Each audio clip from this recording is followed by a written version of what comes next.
Hi everyone! Ayan po, no? Mag-share lang ako ng ating experience sa ating mga negosyo, no? Ayan, no? Minsan, akala natin, no?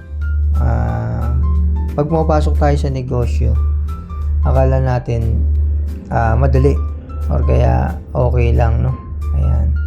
Pero dumarating talaga yung time tulad nito, no, itong page na to sa Facebook, itong sa sapatos and many more, no.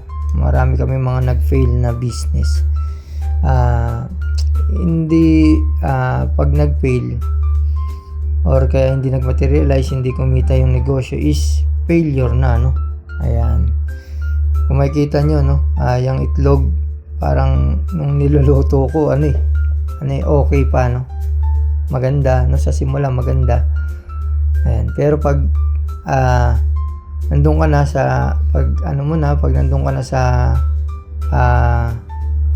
negosyo, pag pumasok ka na doon, no, doon mo ma-realize na marami ka pa palang kulang, no. Kaya may mga business na nagpi-fail hindi dahil sa hindi maganda yung negosyo, no.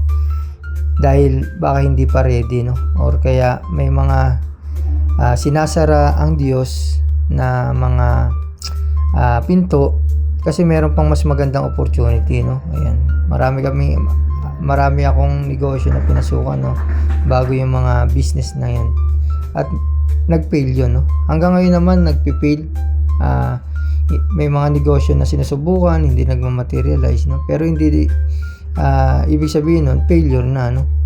Failure dahil siguro hindi kumita pero maraming matututunan, no, or kaya hindi pa ready yung skills ko, yung character, no.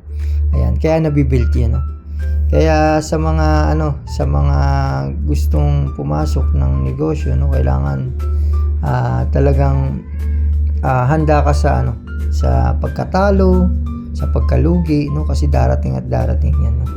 Walang ninegosyo na kumikita agad or kaya nagbo-boom, no. Ayan, kaya kailangan mong unang pagandaan yung unang-una yung iyong emotional, no. Ayan, yung pag natalo ka, pag nalugi ka, titigil ka agad, no. Ayan, and then kailangan ma-assure mo na magtitiwala ka pa rin, no, lalo na sa Diyos, kasi pag nalugi ka, isisisi mo yung pagkalugi, no, hindi dapat ganun, no. Ayan, kaya